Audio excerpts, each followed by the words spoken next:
Assalamualaikum warahmatullahi wabarakatuh. Bismillahirrahmanirrahim. Alhamdulillahi rabbil alamin. Wa afdalus salati wa atamu taslimi ala sayyidina Muhammadin wa ala alihi wa sahbihi ajma'in. Rabbi shrah li sadri wa yassir li amri wahlul 'uqdatam min lisani yafqahu qawli. Subhanaka la ilma lana illa ma 'allamtana innaka antal alimul hakim. Allahumma akhrijna min zulumatil wahmi wa akrimna bi nuril fahmi waftah 'alaina bi ma'rifatil ilmi wa sahhil akhlaqana bil hilmi. Waj'alna mimman yastami'una al-qawla fayattabi'una ahsana. Allahumma ati nufusana taqwaha wa zakkiha anta khairu man zakkaha anta waliyuha wa maulaha.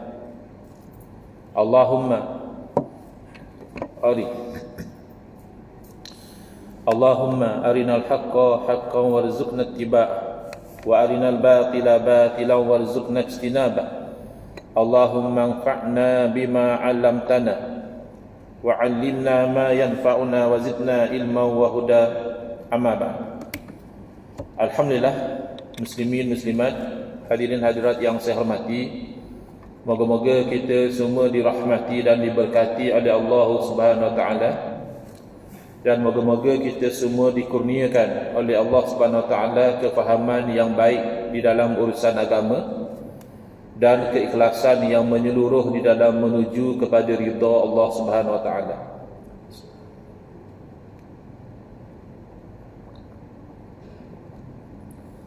Malam ni insya-Allah kita menyambung pengajian kuliah maghrib bulanan hari Isnin yang ketiga anjuran Masjid Al-Ansar Taman Keramat menggunakan kitab Nurul Huda, Cahaya Hidayah, yang disusun oleh guru saya Al-Fadhil Ustaz Haji Adnan bin Haji Muhammad Samman hafizahullah ta'ala wa nafa'ana bihi wa bi'ulumihi fid daraini amin.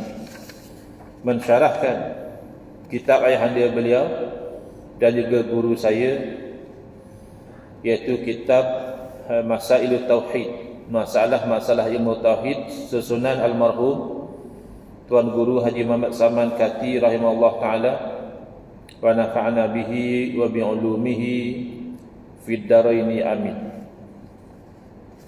Kita sampai ke muka surat 117, cetakan lama tulisan Jawi.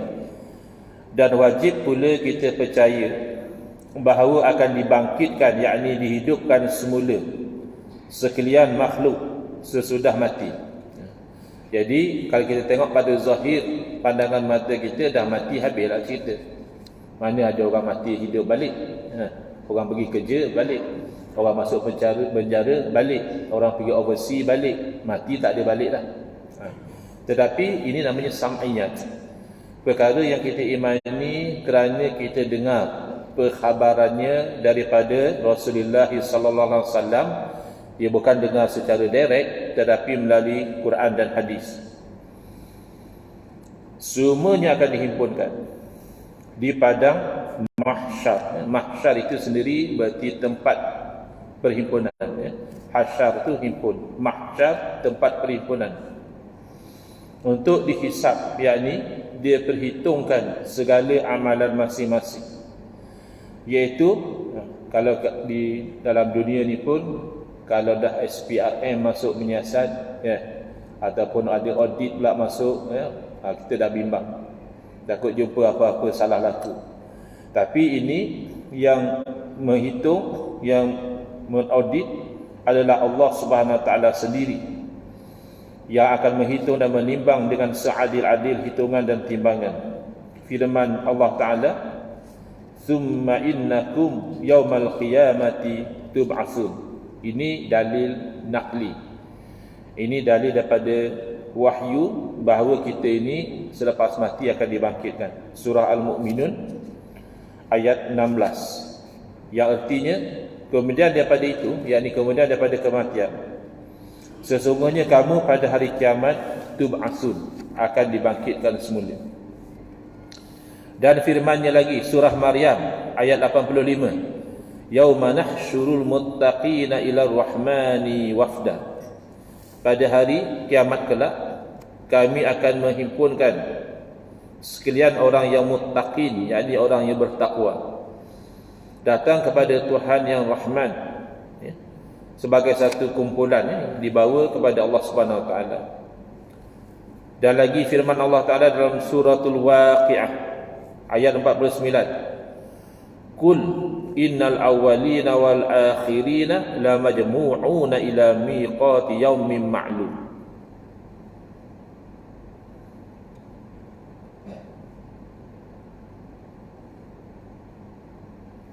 Katakanlah, ini bagi menjawab pertanyaan orang-orang kafir, adakah lepas mati dibangkitkan kami balik? Pak kami yang lama dulu pun bangkit semula kan? Jadi katakanlah, jawablah kepada mereka, sesungguhnya yang awalin, yang dulu-dulu, untuk nenek kita, wal akhirin, yang kemudian-kemudian, ya, anak cucu kita, la majmu'una ila miqati yaumin ma'lum. Memang benar-benar akan dihimpunkan pada satu tempat perhimpunan pada hari yang telah ditentukan. Pasti. Bila Quran bagi tahu begitu, la majmu'un, pasti. Walaupun kita tidak tahu, tidak nampak, kita yakin. Lagipun dari segi hukum akal, apa yang nak pelik sangat? Daripada kita dahulu langsung tak ada, Allah boleh adakan. Lalu pernah ada, tinggal melalui proses kematian dan kehancuran. Kenapa Allah tidak boleh kembalikan? Kan sepatutnya lebih mudah mengadakan dari tiada berbanding dengan mengembalikan yang satu masa dahulu pernah ada. Sepatutnya mengembalikan lebih mudah.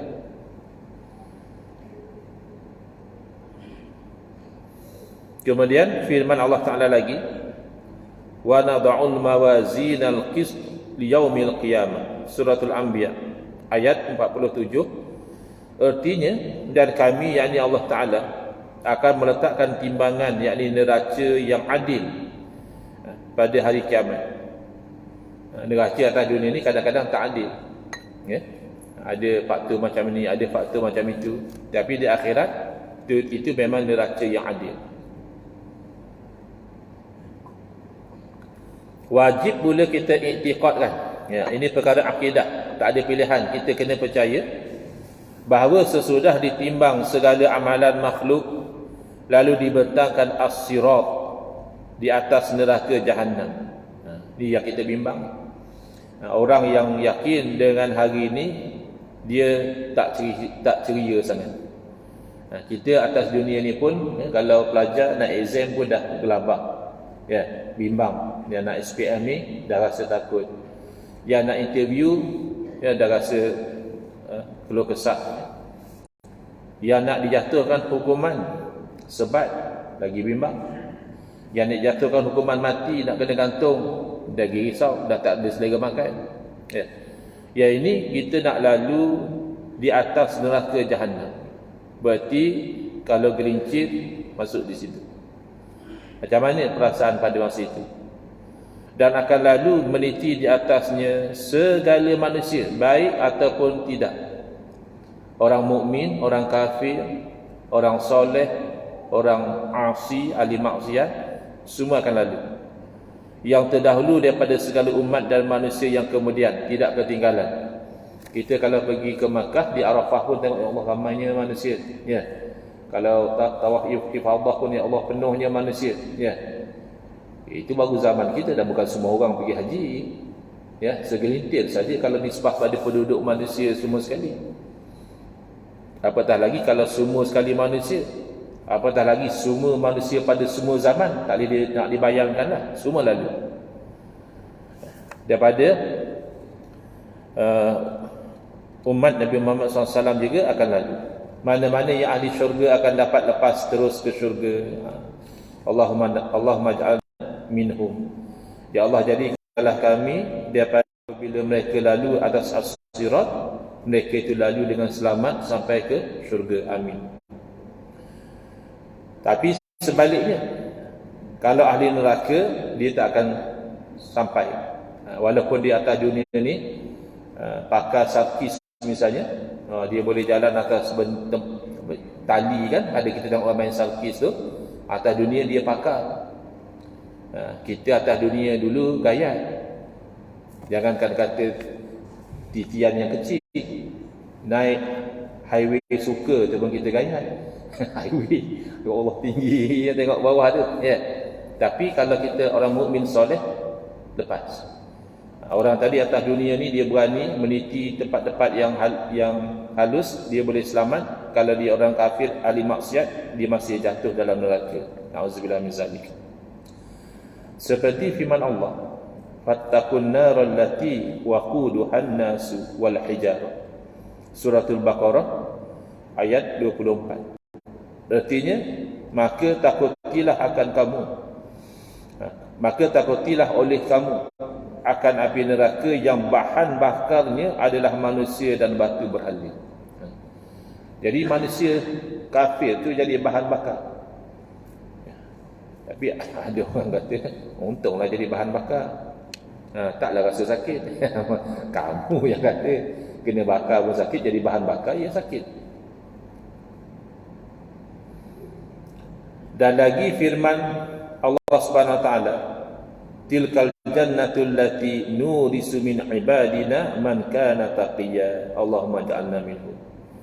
Surah Maryam ayat 63. Dan itulah syurga yang kami wariskan di kalangan hamba-hamba kami itu orang-orang yang bertakwa. Sebab itulah setiap khutbah pun khatib mesti berpesan dengan takwa Allah. Tak sah khutbah kalau tidak berpesan ayyuhan nas ittaqullah. Kerana takwa itulah yang menjadi asas seseorang itu berbahagia dunia dan akhirat. Bahkan orang yang diwariskan kepada mereka syurga, man kana taqiyya, orang yang beriman dan taat, menjauhi segala larangan. Seterusnya, wajib beriman dengan kitab. Wajib kita iktikadkan bahawasanya Allah Subhanahu wa taala telah menurunkan, yakni mengurniakan beberapa kitab kepada rasul-rasulnya alaihi wassalatu wassalam. Buat apa kitab ni? Untuk menjadi panduan dan pengajaran bagi manusia. Berapa jumlah? Dikatakan kesemua kitab tersebut ialah 104 buah. Tapi hanya 4 buah daripadanya yang benar-benar dikatakan kitab, iaitu Taurat, Zabur, Injil dan Al-Quran. Adapun yang 100 lagi disebut sebagai risalah ataupun suhuf semata-mata. 60 suhuf dikurniakan kepada Nabi Syith alaihi salam. 30 suhuf bagi Nabi Ibrahim alaihi salam. Dan 10 lagi suhuf bagi Nabi Musa alaihi salam sebelum daripada Taurat. Adapun yang 4 buah lagi itu, Taurat adalah bagi Nabi Musa alaihissalam, Zabur bagi Nabi Daud alaihissalam, Injil bagi Nabi Isa alaihissalam, dan Al-Quran bagi Nabi kita Sayyidina wa Habibina Muhammad sallallahu alaihi wasallam. Adapun bacaan Taurat itu dengan bahasa Ibrani, yakni bahasa Bani Israel, dan Injil itu bahasa Syriani, iaitu bahasa Suria Purba. Zabur di dalam bahasa Qibti, yakni bahasa Mesir Purba. Dan Al-Quranul Karim di dalam bahasa Arab, iaitu bahasa Nabi kita Muhammad sallallahu alaihi wasallam, musaddiqan lima baina yadayhi. Surah Ali Imran ayat 3, yakni Al-Quran ini datang membenarkan kitab-kitab yang dahulu. Habis kitab yang dahulu benar, kenapa kita tak pakai? Ya, kerana Al-Quran sudah mengatasi. Dan kerana kitab dahulu ada berlaku tahrif, penyelewengan, pengubahan oleh penganutnya yang berani mengubah ayat-ayat Allah demi kepentingan duniawi. Faedah disebut oleh ulama bahawa sekalian kitab yang diturunkan daripada langit tersebut terkandung maknanya di dalam Al-Quran. Maknanya kalau kita kaji, kita summarizekan isi-isi kitab yang dahulu, semua dah ada dalam Quran. Dan makna Al-Quran itu kalau kita nak summarizekan, terhimpun di dalam makna Al-Fatihah, Ummul Kitab. Kita nak ringkas-ringkaskan topik-topik besarnya akan ada dalam Fatihah. Dan makna Fatihah itu kalau kita summarizekan lagi, kita ambil intipati sahaja, maka terkandung di dalam Bismillahirrahmanirrahim. Sebab itulah kita buat apa-apa, kullu amrin zibalin la yubda'u bil basmalati wa huwa aqtab, atau kama qala sallallahu alaihi wasallam. Setiap urusan yang ada sesuatu kepentingan yang tidak dimulai dengan bismillah, maka urusan itu terpotong, yakni tidak dapat keberkatan. Sebab inilah segala-galanya.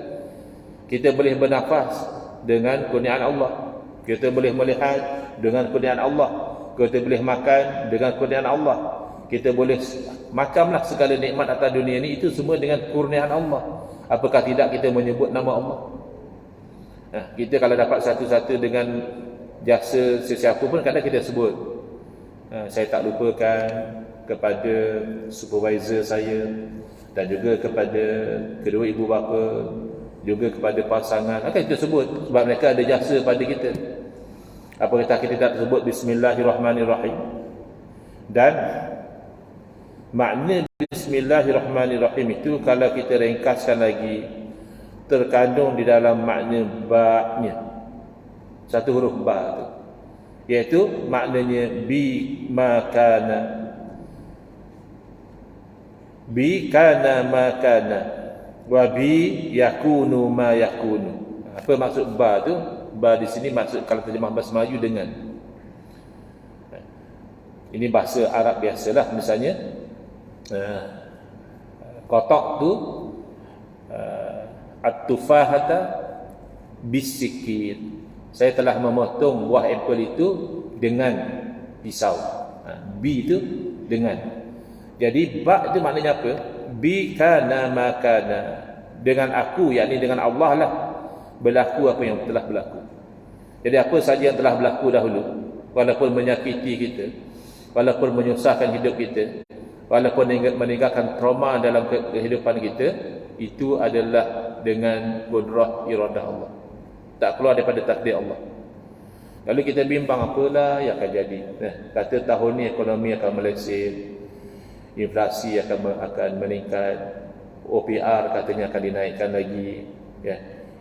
Ada kemungkinan ada pula gelombang COVID-19 yang lebih parah misalnya. Akhirnya kita adakah hidup stres? Tak.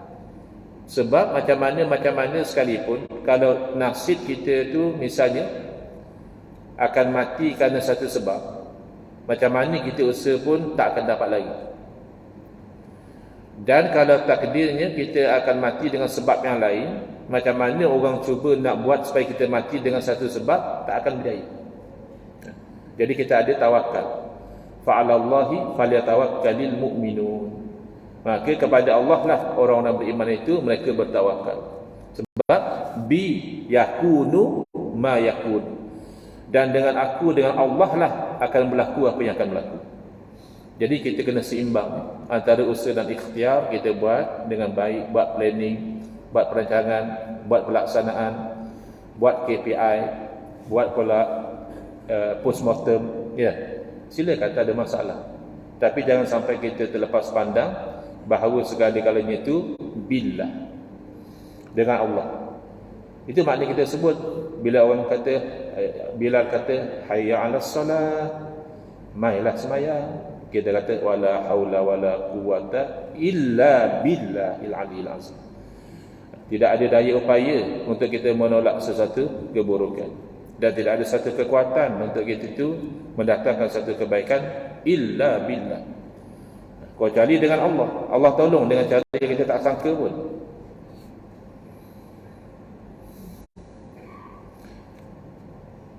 Wallahu alam, dinaqal kalam ulama tadi dari mana? Dari kitab Aqidatun Najim, akidah orang-orang yang selamat.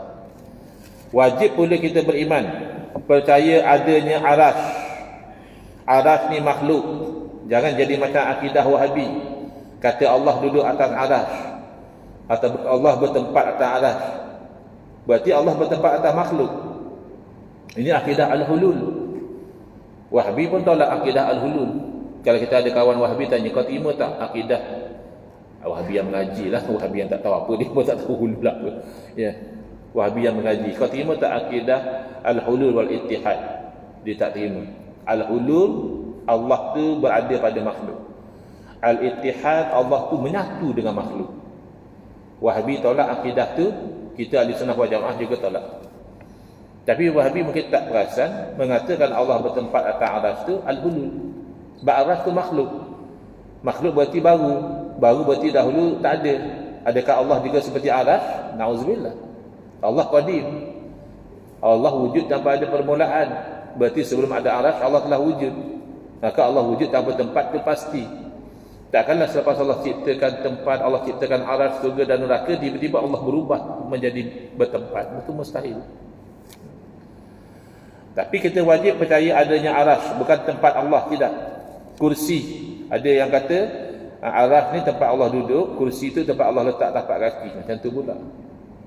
Dah jadi macam satu bayangan tokong atau apa. Al-Qalam yang menulis catatan, apa yang akan berlaku. Lauh Mahfuz yang tertulis padanya apa yang berlaku. Kemudian Al-Kausar, itu kolam yang mana diminum air yang berkat daripada situ, yang menghilangkan haus dan sebagainya. Dan syafaat, iaitu Nabi SAW dengan syafaat baginda boleh memasukkan ke dalam syurga dengan izin Allah orang-orang yang asalnya sepatutnya dari segi dosa itu ahli neraka. Tapi dengan syafaat Nabi SAW, moga-moga kita tergolong daripada golongan yang dikurniakan syafaat Nabi Muhammad SAW, ya, maka selamat. Dengan syafaat Nabi juga dipercepatkan urusan pada hari akhirat. Adapun Arsyur Rahman, arsy itu ditanggung oleh 8 orang malaikat daripada hari kiamat, seperti firman Allah Ta'ala, wa yahmilu arsya rabbika fawqahum yawma idzin samaniyah. Suratul Haqqah ayat 17. Bermula yang menanggung akan arsy Tuhanmu di atas mereka itu pada hari kiamat 8 malaikat. Juga kita percaya wujudnya makhluk yang namanya kursi. Firman Allah Ta'ala yang kita selalu kata ayat kursi, ya? Wasi'a kursiyyuhus samawati wal ard. Suratul Baqarah ayat 255, artinya luasnya kursi kebesaran Allah Subhanahu Wa Ta'ala itu seluas langit dan bumi. Al-Qalam, mana dalil kita beriman adanya yang dikatakan Al-Qalam? Firman Allah Ta'ala, Nun wal qalami wa ma yasturun. Suratul Qalam ayat 1. Nun, wallahu a'lam apa makna dia. Wal qalam, demi qalam, dan apa yang ditulis dengan qalam tersebut. Akan segala hal ehwal kainat yang berlaku itu telah tertulis sebenarnya. Dan firman Allah lagi, fi lauhin mahfuz, artinya segala hal hamba makhluk sekalian, daripada kebaikan ataupun kejahatan, semuanya tertulis di lauh mahfuz. Al-Kautsar adalah kurniaan Allah bagi Nabi Muhammad sallallahu alaihi wasallam, sebuah kolam atau sebuah sungai, atau ada juga kata sebuah telaga yang dinamakan dengan Al-Kautsar, yang berarti kebajikan yang banyak. Makna Al-Kautsar tu kebajikan atau kebaikan yang banyak. Disebabkan banyak sekali faedah dan kelebihannya. Allah Subhanahu wa taala berfirman tentang Al-Kautsar ini, Inna a'tainakal kautsar. Suratul Kautsar artinya sesungguhnya kami Allah Ta'ala telah kurniakan untukmu, iaitu untuk Nabi Muhammad sallallahu alaihi wasallam, sungai ataupun kolam yang bernama Al-Kautsar. Tersebut dalam kitab tafsir As-Sawi Alal Jalalain yang disusun oleh Al-Imam Ahmad As-Sawi rahimahullah ta'ala. Sabda Nabi Muhammad sallallahu alaihi wasallam bahawa Al-Kautsar itu ialah sebatang sungai di dalam syurga, dua belah tebingnya daripada emas. Ini dalam kitab tafsir lah. Dan dasar tempat mengalirnya adalah mutiara dan yakut. Bauannya lebih harum daripada kasturi, rasanya lebih manis daripada madu, dan warnanya lebih putih daripada salji atau laban, ya. Laban itu susu. Di tebingnya teratur gelas-gelas sebanyak bintang di langit, luasnya sebulan perjalanan. Sekalian umat datang kepadanya meminum airnya. Orang yang meminum airnya tidak akan merasa dahaga selama-lamanya. Moga-moga Allah Ta'ala menjadikan kita daripada orang yang meminum daripada telaga Kausar ini. Amin ya rabbal alamin. Asy-syafa'ah artinya pertolongan. Wajib juga kita mempercayai bahawa Allah Subhanahu Wa Ta'ala mengurniakan kepada Nabi Muhammad sallallahu alaihi wasallam dan sekalian anbiya, dan begitu juga malaikat-malaikat yang terpilih satu kelayakan yang dinamakan asy-syafa'ah, iaitu Allah kurniakan boleh memberi pertolongan dan juga meminta keampunan daripada Allah Ta'ala untuk umat, ya. Ini namanya syafa'ah. Tapi ya tetap dengan izin Allah lah. Kalau Allah tak izin, tak dapat. Kelayakan atau keistimewaan ini juga diberikan kepada sahabat-sahabat Nabi Muhammad SAW, para syuhada, orang mati syahid, awliya, wali-wali Allah, ulama, para alim ulama dan salihin, orang-orang soleh. Tapi masing-masing ikut qadar dia lah. Yang paling hebat adalah asy-syafa'atul uzma, ya, yang dikurniakan kepada Nabi Muhammad SAW.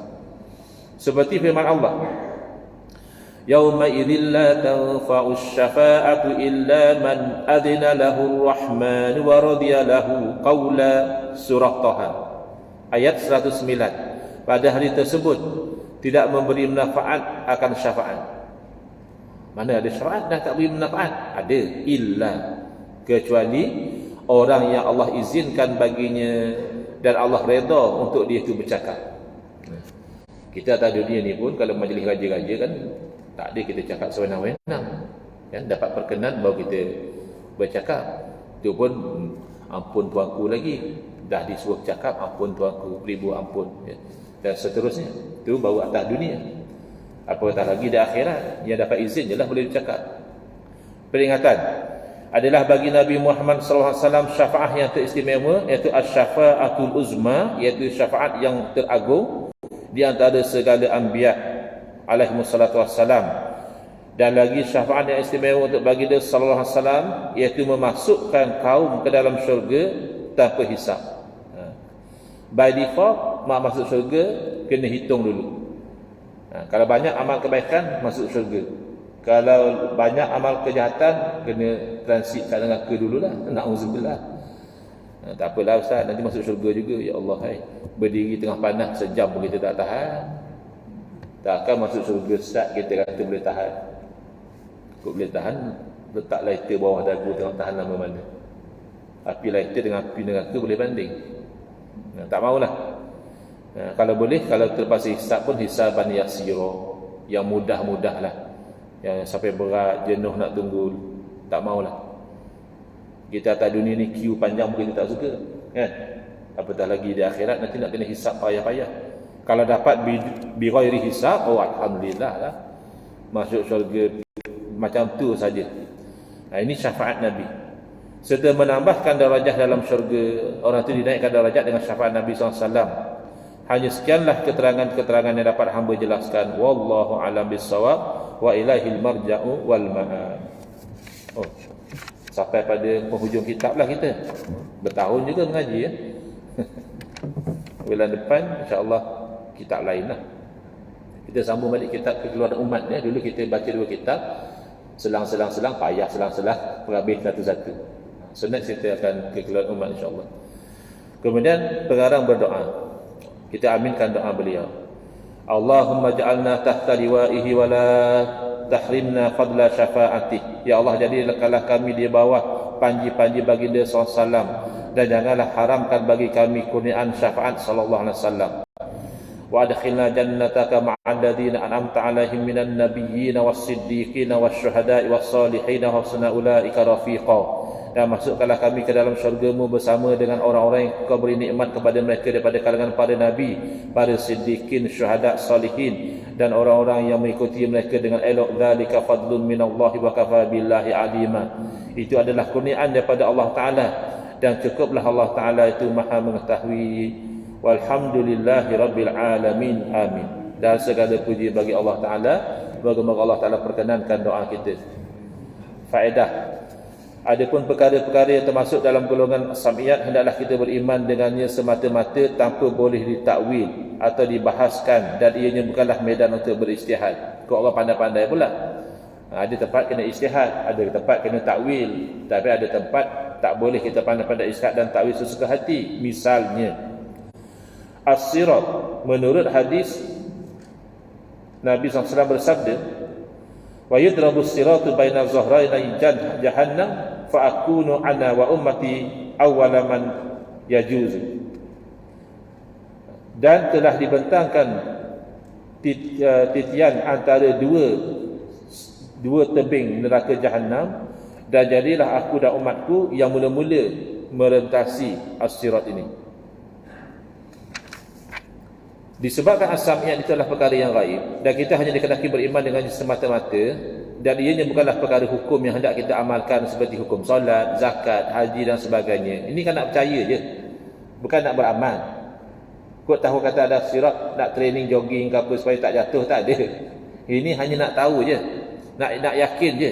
Maka tak bolehlah kita berijtihad. Kenapa dimaksudkan begini? Kadang ada satu masa dahulu orang kata as-sirat ni hanya metaforikal je, bukan betul-betul ada pun as-sirat tu.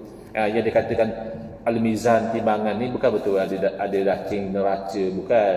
Ini hanya gambaran. Jangan. Kenapa pula kita nak takwil benda yang tak perlu takwil? Apa masalah Allah nak jadikan sirat pada hari akhirat? Kan benda tu boleh. Apa masalah Allah nak jadikan timbangan? Boleh. Jadi nak takwil benda macam ni tak perlu. Takwil hanya kalau ada dalil yang menuntut supaya takwil. Seperti ayat mutasyabihat. Itu kita takwil. Ada pula Allah ada anggota tangan, ada pula Allah lupa. Ya, dalam hadis ada pula Allah tu sakit. Itu kena takwil lah. Macam ni tak perlu takwil.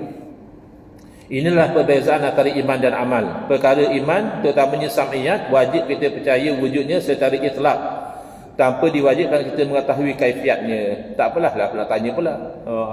Habis kalau as-sirat tu umpama rambut belah berapa tu macam mana, kecil benar, tak payahlah fikir. Bukan kamu suruh fikir dia punya detail dia.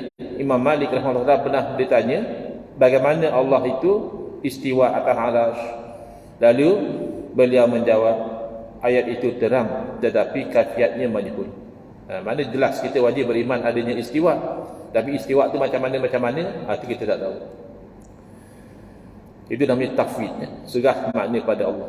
Walaupun ada hadis yang menceritakan bahawa as-sirat itu lebih halus daripada rambut dan lebih tajam daripada pedang dan panjangnya 3000 tahun perjalanan, tetapi sebenarnya kita tidak dituntut untuk mengetahui secara terperinci.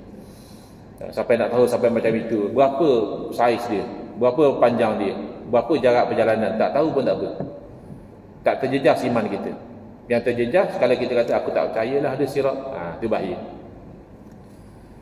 Kita hanya dituntut mengetahui bahawa syurga, neraka, as-sirat, al-mahsyar dan sekalian itu wujud itu sahaja. Alhasil adalah satu kesalahan besar bagi orang yang cuba untuk beristihad di atas perkara-perkara tersebut. Ditakuti kalau tergelincir iman. Ya, wallahu a'lam. Sebab dulu saya ingat masa guru saya tulis kitab ni, adalah bijak pandai yang cuba-cuba takwil.